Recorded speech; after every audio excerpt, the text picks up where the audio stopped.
দামের ক্ষেত্রে হিসাব করতে গেলে কিন্তু আমরা সেটা করতে পারবো না। যেমন ধরুন আপনাদেরকে আর একটা স্যাম্পল দিয়ে দেখুন, শিয়াল আবার কোণে থেকে আসতেছে।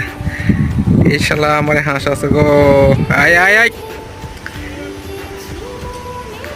দেখুন অলরেডি। তো গাইস দেখতে পাচ্ছেন নব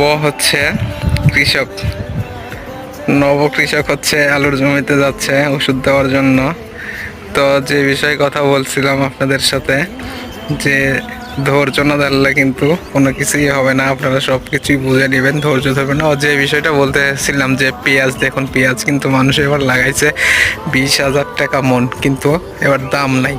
তাহলে মানুষ কি করবে? দাম যদি না থাকে কি করবে বলেন? কোনো প্রবলেম নেই, মানুষকে আগে থেকে সব কিছু জেনে বুঝে কিন্তু কোনো কিছু হয় না। তো মানুষ মনে করছিল যে 20,000 টাকা পেঁয়াজের মন, সেখান থেকে কিনে এনে